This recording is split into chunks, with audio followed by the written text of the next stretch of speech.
Hi Gemini, this is Jav. Welcome po sa ating channel. By the way, Gemini, this is timeless reading. Gamitin ng reading na ito bilang gabay lamang kung naka-resonate kayo, comment down. Tandaan, Gemini, ito ay general reading po. Kunin nyo lang po kung ano naka-resonate sa iyo. This is for you, Gemini.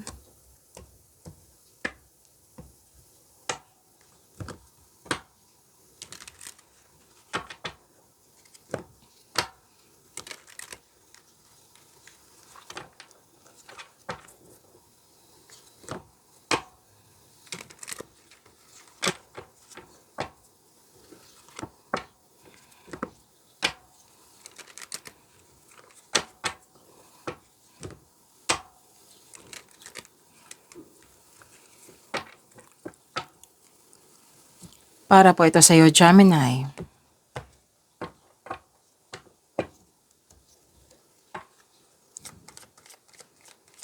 Maraming salamat po sa inyong patuloy na suporta, sa mga nag-donate, sa mga hindi nag-skip ng ads, maraming salamat po. Sa mga hindi pa nag-subscribe, subscribe na po kayo at click bell notification para malaman nyo na may bago tayong video. Para sa mga gustong magpa-reading, comment po kayo ng personal reading. Again, comment kayo ng personal reading and check my reply sa comment section.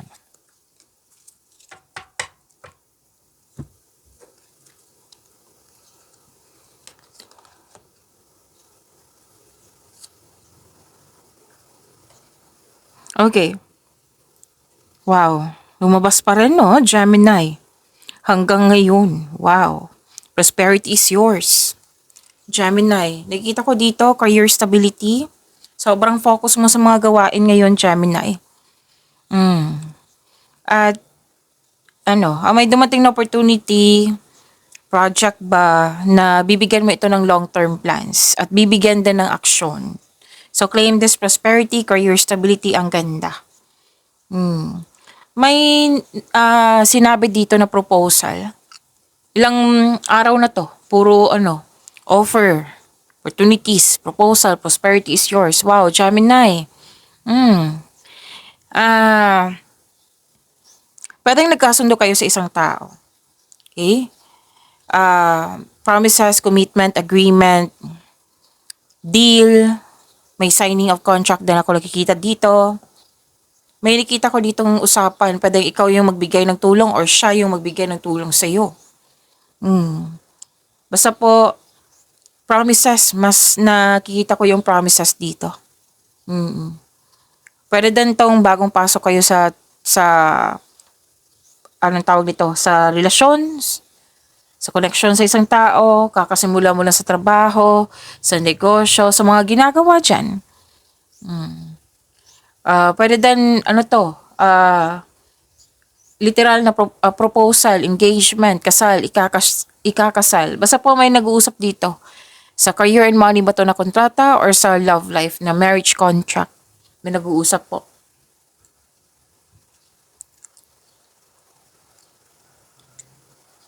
May malaking influence ang isang lalaki. So, paalala lang po, kumakain ako ng Strepsils, Gemini, kasi kailangan po. So, focus kayo sa mensahe para may makuha kayong gabay, okay?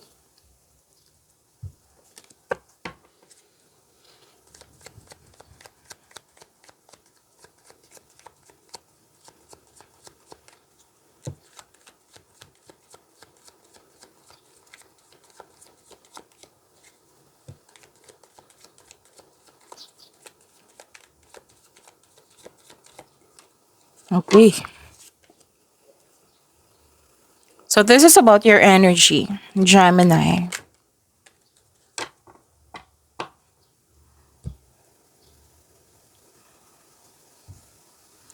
Kung may napansin kayo na repeating message, yan po yung pinupush ng card sa inyo. Like, Gemini, like for example, na nanood kasi yung monthly Kabay Tarot reading, weekly Kabay Tarot reading, second half of the month of September. At dito din, at may napansin kayo na repeating message.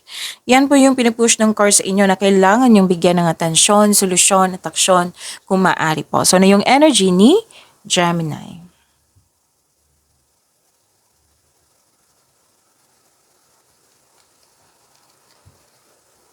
May biglaang pagbabago. Huwag kayong mag-alala sa pagbabago na ito kasi dalawang card po mismo nagsabi dito na makatulong to sa iyong growth and expansion.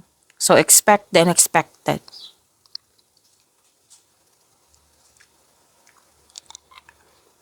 Dalawang card na mismo nagsabi dito na mas lumawak yung ambisyon mo sa buhay. Actually, gumagawa ka ng pwedeng budget, plano. Na very confident kayo, very inspired.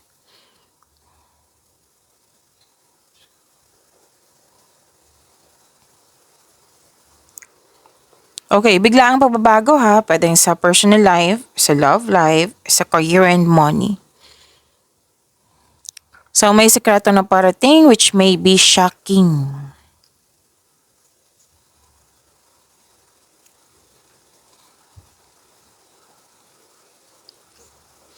So you have a personal power. Actually, kanina ko pa to nakikita. Sa dalawang card na ito, makikita ko dito na may, ano talaga, may masculine energy, lalaki. Pwedeng ikaw to, pwedeng siya. Lumabas din siya dito, natandaan nyo? Isang lalaki na malaki ang kanyang influence. Pwedeng ikaw to ha, or pwedeng siya. Dalawang card po nagsabi din dito. Basta may nakita kong malaki ang kanyang influence po.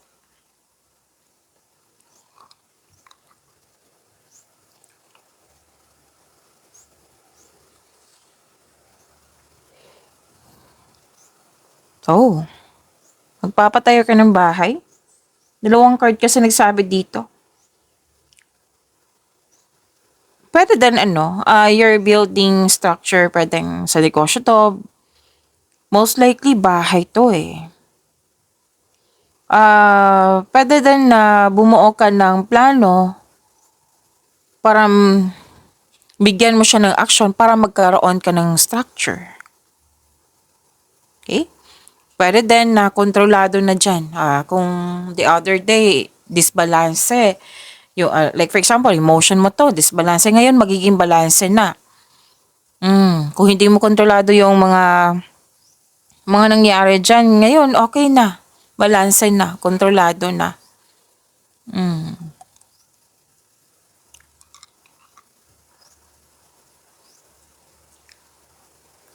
Nakikita ko rin dito, Gemini, na may decision kayo, ideas or plano na nasunod or masusunod. You are very strict na kailangan masusunod to. Yung decided ka talaga. Maaari maging kampante ka sa kung ano ang sitwasyon ka ngayon. At sabi ng card dito, own your space with confidence. Ang ganda nito kasi this is victory. Mahigit pa to sa success. Nagbe-build ka ng own rules dito. Ikaw talaga masusunod. Basta may sinabi dito na may kausap ka dito, hindi lang sa nagpaplano eh. May kausap ka dito na ikaw talaga yung masusunod. Wow.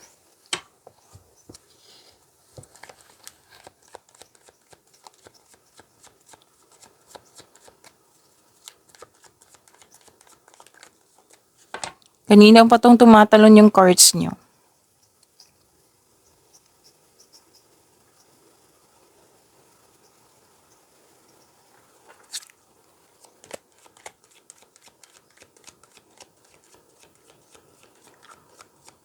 This is about your career and money, Gemini.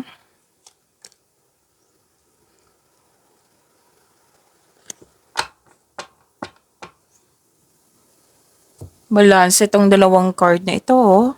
Andito din siya sa career and money, sa career and money mo. Sa energy.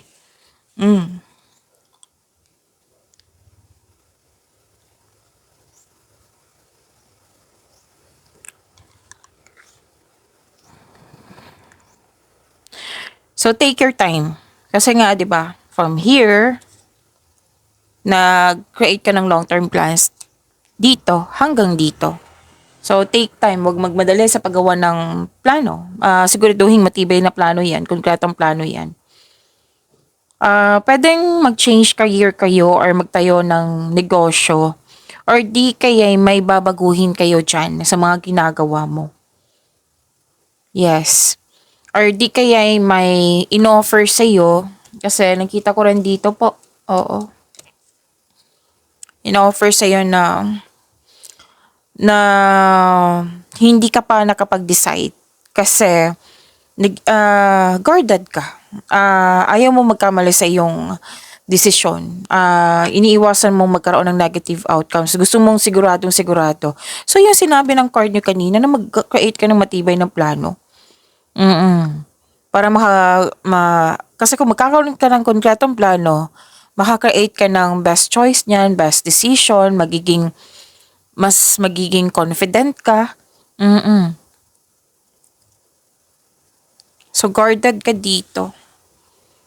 Ayaw mo magkaroon ng failure kaya hindi ka pa nakapag-decide. So, sana'y makapag-decide na kayo. Yung mga advice ng card kanina, makakatulong yan. Lalo na sa paggawa ng konkretong plano. So, this card asks you don't hesitate too long. Nakinig kasi yung intuition, Gemini. Okay? Kasi like for example, itong offer sa'yo, example po ito ha, job offer. Tapos good for 7 days lang. Tapos nakapag-decide kayo, 8 days na. Sayang, di ba? So, makinig kayo sa intuition. Don't hesitate too long. Kasi kung mag-hesitate ka, mag-overthink ka niyan. Balanse po. Pag balanse na isa lang yung sagot ng sinabi dito na konkretong plano at magtiwala sa inyong sarili, lalo na makinig kayo sa inyong intuition. Kasi sa intuition, sa mga bago dito, siya yung magtuturo sa iyo sa susunod na hakbang, patungo sa right path, patungo sa success. So, nag-iisip ka dito bago maggawa ng desisyon, ayaw mo magkamali. Kung nahihirapan ka, ask for help. Baka kailangan yung may kausap, Gemini. Pero the best way kung ikaw mismo yung gagawa. Kasi may matutunan ka niyan eh. Kaya ko pala nito. May marirealize ka niyan. Okay? Only you know what is best for you. Magtiwala po. Kasi kailangan mong i-release itong fear eh. Miss Chav, hindi naman ako takot. Actually, itong hindi ka agad makagawa ng desisyon, guarded ka. Fear kasi yan. Hindi naman kita masisisi. Baka may nangyari sa nakaraan na kaya nga naging maingat na kayo ngayon. Pero, don't hesitate too long. Okay?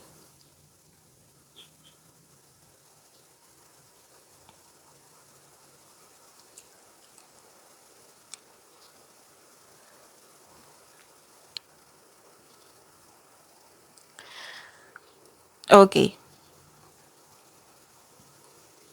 May magaganap na signing of contract. Ito na yung sinabi ko kanina. Tandaan nyo, signing of contract. Kung walang signing of contract, pagkakasundo nga. Yung nausapan, sige, deal ha, usapan tayo, magkita tayo bukas. Deal yan ha, doon tayo magkita mga 1 p.m. Yung usapan talaga, nagkasundo kayo. Promises, like for example, matatapos ko to before deadline. Example yan.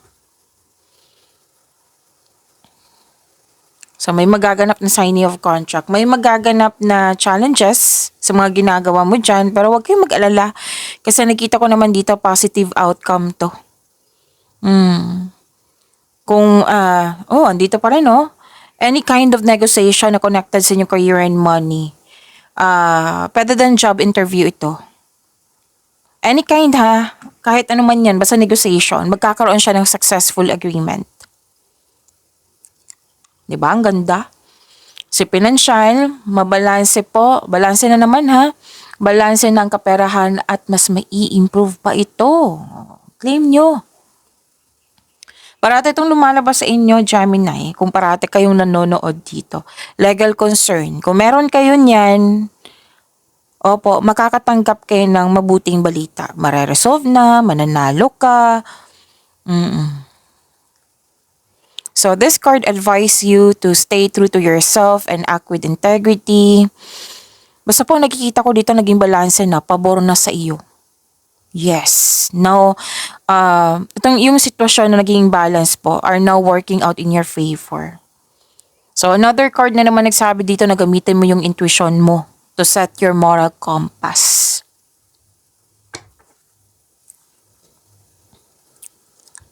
May hustisya ha. Ang galing. Ang ganda.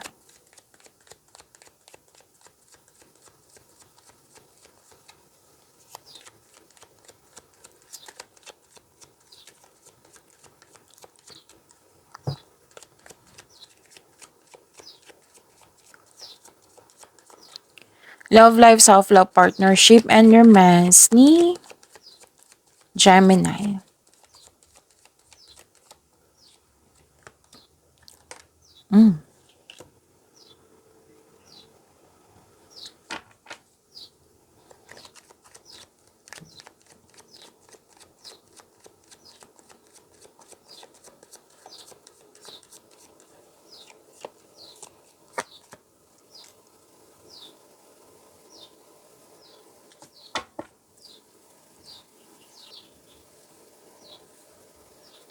Okay.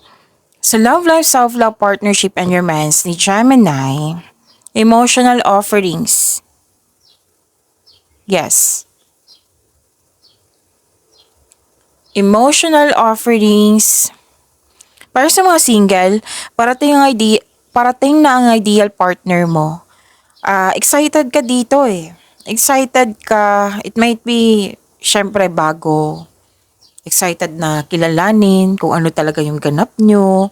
Oo. So, ang advice ng card nyo dito, take things slow. Kilalanin mo muna. So far, wala namang sinabi ang card nyo dito, masama ba to? Wala po. So, abangan na natin sa susunod na reading, Gemini. Sa mga relasyon sa buhay mag-asawa, may pangyayaring aminan, posibleng proposal. Oh, another. Wow, Gemini proposal. Proposal din dito, proposal din dito. Proposal, pwedeng aamin siya sa kanyang may i-propose siya sa iyo.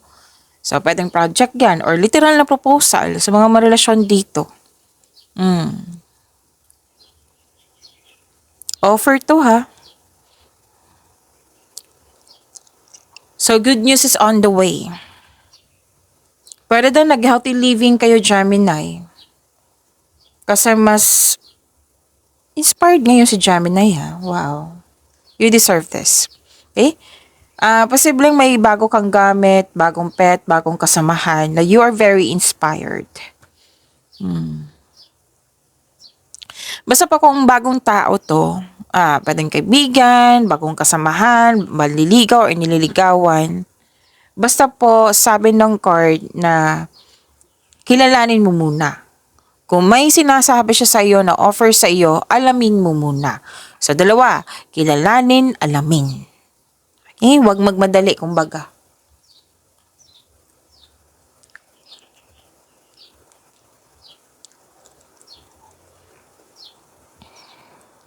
Nag-spend time ka sa mga taong nagbigay ng inspiration sa iyo, motivation sa iyo.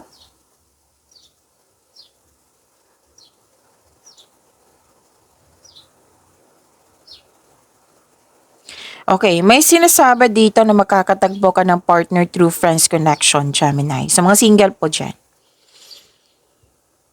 Para sa mga relasyon sa buhay mag-asawa, this card tells you na mas mag-grow pa ang inyong relasyon. May travel may pinag-usapan kayong travel. Or mag-decorate ng bahay, or mag-renovate. Kasi kanina ko pa itong nakikita, pwedeng bibili kayo ng property. Pwedeng magpapaayos kayo sa property nyo. Pwedeng magpapatayo ng bahay or magpa-renovate ng bahay. Basta po may nakita kong ganyan. Pati travel din. May nakita ko dito nag-uusap regarding sa travel.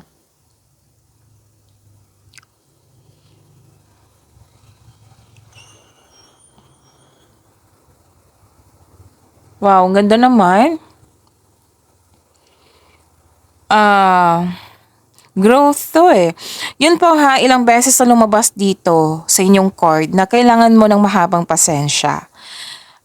wag po daw kayo magmadali. Lalo na sa mga single dito, wag kayo magmadali na magkaroon ng relasyon. You need to slow down. Kasi ibibigay ito ng universe sa iyo na kailangan mo lang magkaroon ng trust and have faith sa universe. Kailangan mo lang maging mapagpasensya at patuloy mo lang alagaan yung sarili mo habang hinihintay mo yung bigay ng tadhana sa iyo. Okay, you're very close to see the tangible results sa inyong mga ginagawa. Diyan, stay positive and be grateful, okay? Pagyamanin niyo po yung blessings sa binigay sa inyo, Gemini. See you tomorrow. Maraming salamat po.